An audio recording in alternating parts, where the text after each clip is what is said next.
It's not often that a cake makes national news, but this Chantilly berry cake from Whole Foods just did. Turns out it's the most Instagrammed cake as well. So I actually visited a Whole Foods store to see what all the hype was about, and I completely understand why people are standing in line, going out of their way to pay $40 for this cake. It's light as a cloud, it's piled with fresh berries, and that Chantilly cream frosting is so delicate, fluffy, and lightly sweet, it's unlike any frosting you've ever tasted. I'm going to show you step by step how to make this amazing cake in your own kitchen, so let's have some fun. While I was visiting the bakery, I noticed these signs posted on their walls. They said, "We feature whole grains and require unbleached and unbromated flours in our baked goods. We don't allow hydrogenated fats or high fructose corn syrup in any of the food we sell." In order to duplicate their cake, I did a deep dive into the ingredients. This is the label from the cake that I purchased, and these are the ingredients that they use in their cake. Let's get started. There's some fun to be had.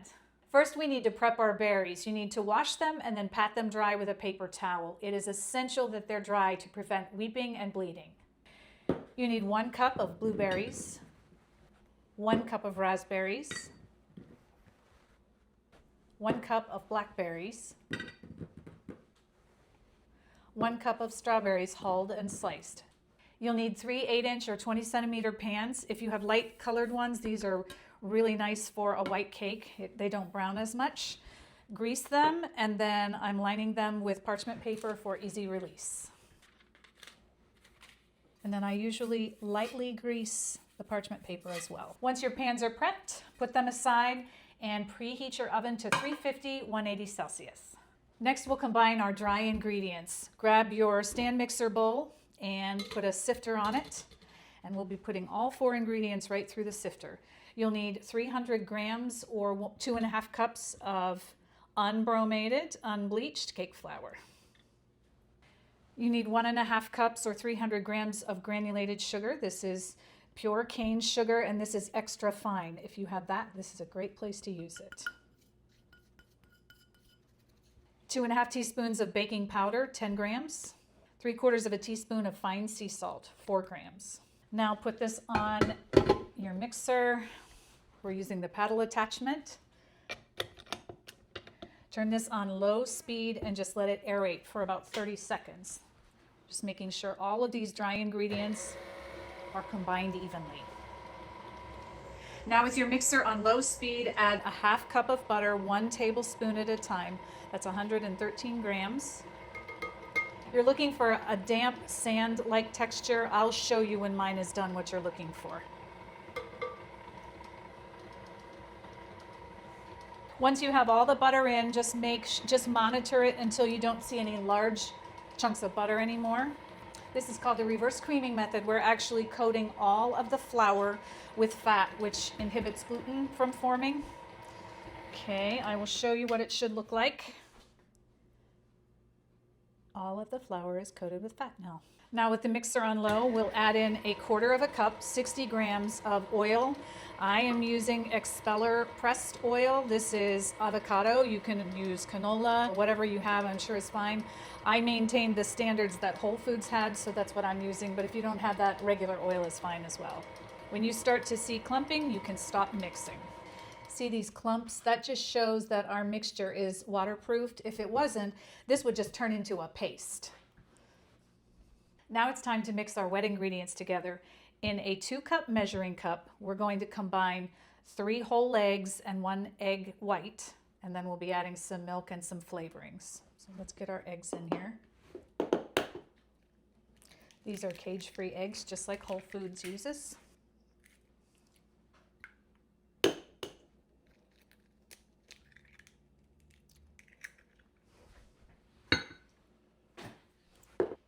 So 3 whole eggs and 1 egg white. Give those a really good whisk. Make sure your eggs and your milk are at room temperature. That's very important. You don't want to introduce cold into this mixture. So these have been sitting out for about 1.5 hours, so make sure they are not refrigerator cold. Next, add your room temperature milk in. This is 1 cup, 240 milliliters. 2 teaspoons of pure vanilla extract.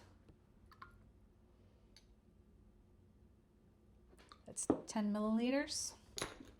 and a half of a teaspoon of almond emulsion, or if you have almond extract, that would be fine as well.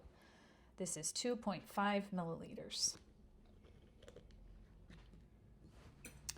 Give this a whisk again, and then we'll be adding this into our dry ingredients.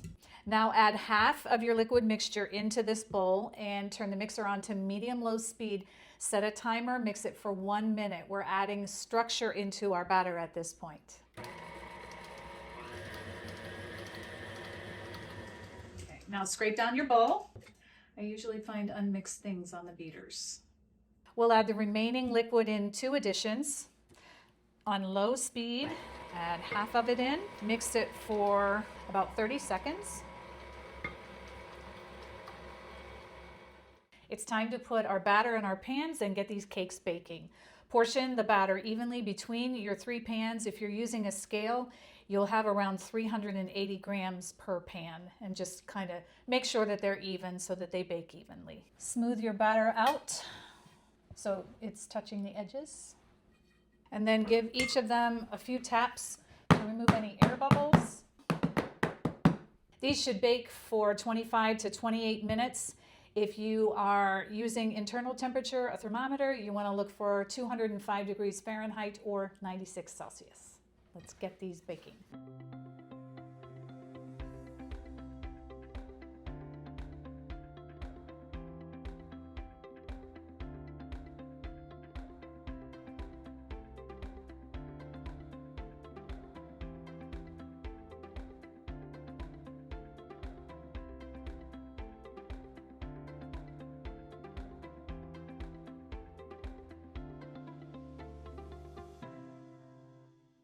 Allow these to cool in the pan for 15 minutes and then invert them onto a cooling rack to cool completely. We want them nice and cold before we frost them.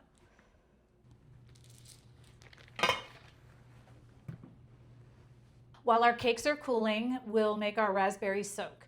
You'll need 2 tablespoons or 40 grams of a seedless raspberry fruit spread or jam. You'll need 2 tablespoons of water, 30 milliliters, and you'll need 12 grams or 1 tablespoon of granulated cane sugar. Whisk it gently in the pan until all of the ingredients dissolve. Bring it to a gentle simmer. It'll take about 2 minutes, and then remove it from the heat and cool it completely. Time to make our Chantilly frosting. In the bowl of a stand mixer, we're going to combine all of our ingredients. We'll be using a paddle attachment and a whisk attachment. We'll start with the paddle attachment. Add into your bowl, this is full fat cream cheese, and I will say this is at cool room temperature. The temperature should be between 60 and 65 degrees Fahrenheit or 15 to 18 Celsius. You want it just on the cool side a bit. This is 8 ounces or 226 grams. Then we're adding in our mascarpone. This is also 8 ounces, 226 grams, and this is refrigerator cold. Mascarpone does not like room temperature. It separates, so you want to just use it when it's chilled. Chantilly cream is heavy whipping cream, lightly sweetened with sugar, and you add a little vanilla in for flavor, and it would be very weepy and melt on your cake. So we're making Chantilly cream and we're stabilizing it with mascarpone and cream cheese. This will give us that beautiful texture and flavor that we're looking for. So we add everything in at one time. Now we're adding powdered sugar in. This is sifted already, and this is 1.5 cups or 160 grams. Then I'm using vanilla bean paste. You can also just use vanilla. 1.5 teaspoons. That's 7.5 milliliters. Then 3/4 teaspoon of almond emulsion or almond extract, and that's 3.75 mLs. Mix this for 1 to 2 minutes on medium speed. I typically stop halfway between and scrape the bowl down because the sugar can kind of gather at the bottom. Mascarpone, if it is overmixed, breaks, and cream cheese, if it is overmixed, it will turn soupy. So 1 to 2 minutes on medium speed.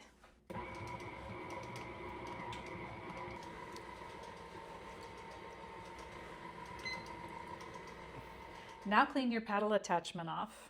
Switch to your whisk attachment, and with the mixer on low speed, Drizzle in 2.5 cups of really cold, heavy whipping cream. Just drizzle it down the side of the bowl and just keep going until it's all incorporated. Just drizzle it in slowly.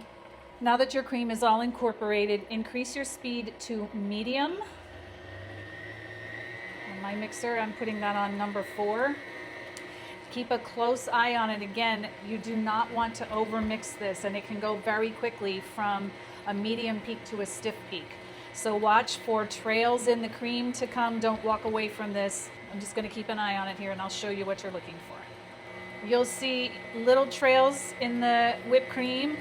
Just keep a very close eye on it, and I would encourage you several times to just stop and just check it. Give it a good stir clear to the bottom. And then this is how you tell it is done. This is perfect. Our Chantilly frosting is now done. I will be putting this in a separate bowl just because it fits in my refrigerator better. I will cover it with plastic wrap and then chill it until I'm ready to assemble the cake. Those are still cooling, so I'm going to just put this in a different bowl for now. Now it's time to assemble our cake. I'll start by trimming the layers just a bit. I want to make sure that they're level since we're layering and putting frosting and berries, so I will just take a tiny bit of the dome off. You can use a sharp knife if you have one, or if you have one of these cake leveling tools, these work great as well. I have this one set at 1 inch.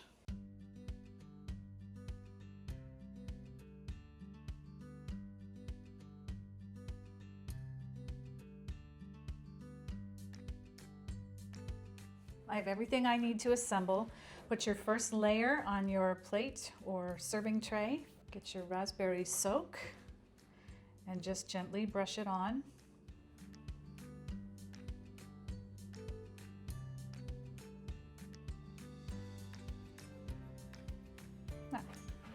Now I'm putting the frosting in a piping bag. I'm putting this on a turntable. It just makes it easier to work with. If you have one, this is a good way to do it.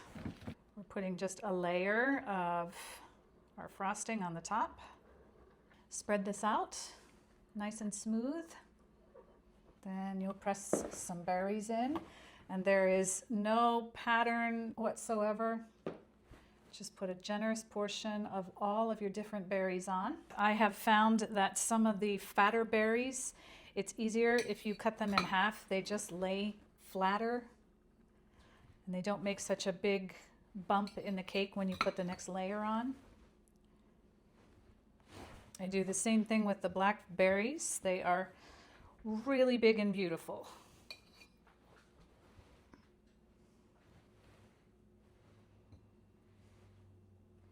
I'm not cutting the blueberries because they were not cut in the one that I got from Whole Foods, and they slice very easily when you cut the cake. Okay, that's probably enough berries for that layer. Now put a light layer of your frosting over the top. And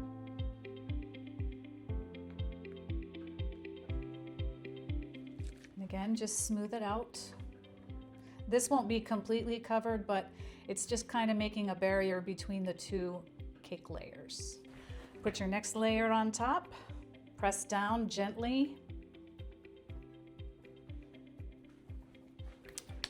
Do the same thing again with your raspberry soak.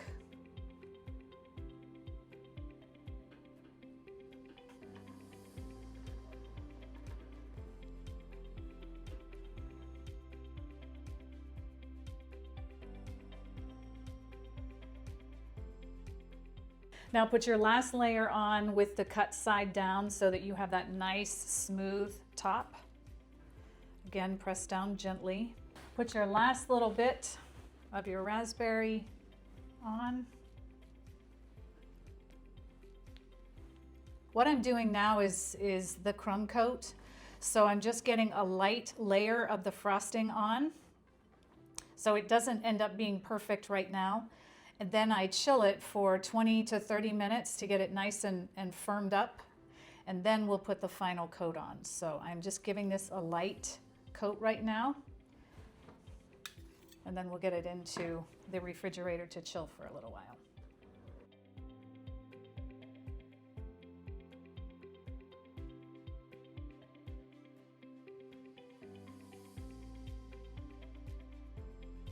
There.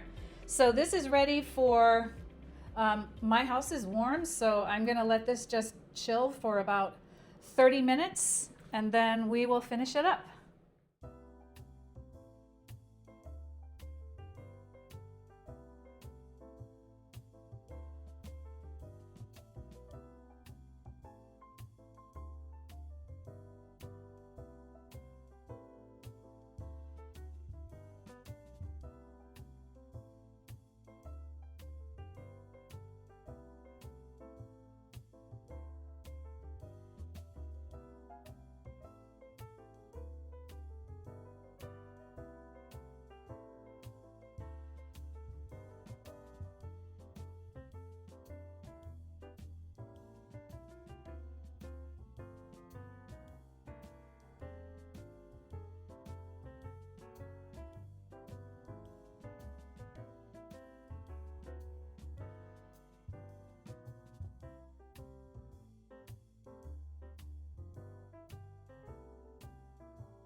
To make an apricot glaze for the berries on the top of the cake, you'll need 2 tablespoons of smooth apricot preserves and 1 tablespoon of warm water. Stir them until they're smooth and then gently spread on the berries.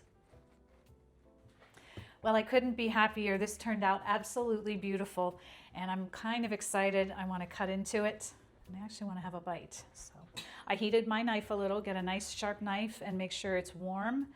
It just cuts much easier if you do that.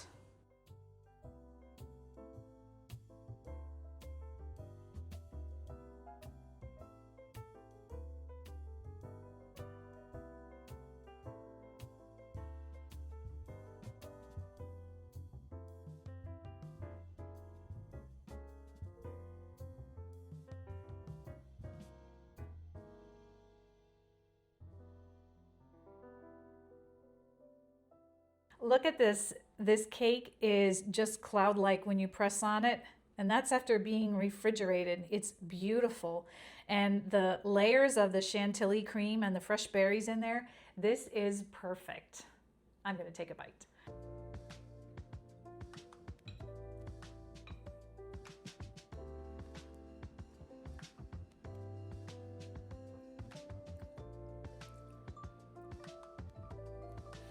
Oh my goodness, this is so good. This vanilla cake has just such a lovely flavor. And then the Chantilly cream, this frosting is like no other frosting. It is lightly sweet, it's creamy, and it's just delightful.